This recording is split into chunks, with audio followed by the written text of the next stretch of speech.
Assalomu alaykum azizlar. Hozir mana bu o'qib beradigan navbatdagi hikoyam ota-onalarga mehrsiz bo'lgan farzandlar haqida. Bir kuni dengiz sohili bo'ylab mashinamda oilam bilan ketayotgan edim. To'satdan sohil bo'yida o'tirgan bir keksa ayolga ko'zim tushib qoldi. Kechasi soat 12 dan oshgan bir paytda bu ayol nima qilib o'tirdi deb hayron bo'ldim. Asta unga yaqinlashib, mashinamdan tushdim. Oldiga borib, "Assalomu alaykum ey onajon, bu kechlikda kimni kutib o'tiribsiz?" deb so'radim. Bu ayol, "Va alaykum assalom, o'g'limni kutyapman. Tezda kelaman deb ketdi" deb javob berdi sovqata boshlagan kampir. Men ikkilanib qoldim.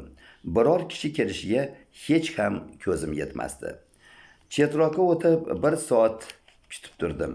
Hech kim kelmagach, yana u ayolning oldiga borib, "Ey onajon, o'g'lingiz hali ham kelmadimi?" desam, u kishi yana, "O'g'lim hozir keladi, tezda kelaman deb ketdi" dedi. Shunda onaxonning yonidagi bir qog'ozga ko'zim tushib qoldi. "Bu qanday qog'oz? Ruxsat bersangiz shu qog'ozni o'qib ko'rsam" dedim. Shunda u ayol, "Bu qog'ozni o'g'lim berib ketdi. Biror kishi kelsa, buni unga bering deb aytuvdi" dedi soddalarcha onaxon. Qog'ozni o'qidim-u, ko'zlarim yoshga to'ldi. Unga nima yozilganini bilasizmi?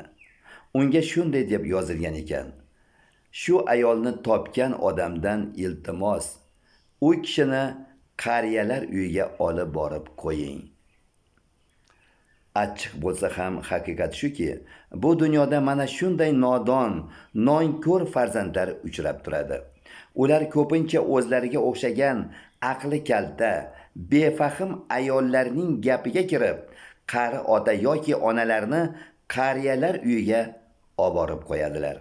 Ular bu qaytar dunyo ekanligini, bir kun kelib hammasi farzandlaridan qaytishini, Alloh taolo bu nonko'rlikni hech qachon jazosiz qoldirmasligini o'ylashmaydi. Azizlar, shuning uchun qo'limizdan kelgancha ota-onalarimizga iltifot ko'rsataylik. Ularga biz agar qo'limizdan kelganicha yaxshilik qilsak, Alloh tomonidan bizga yaxshilik keladi.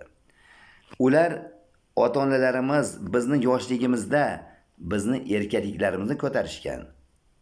Nega biz ular qarigan chog'ida ularning erkakliklarini ko'tarmaymiz?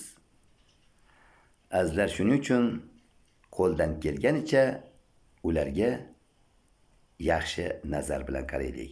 Ana shunda Alloh hammamizdan rozi bo'ladi. Assalomu alaykum va rahmatullohi va barakotuh.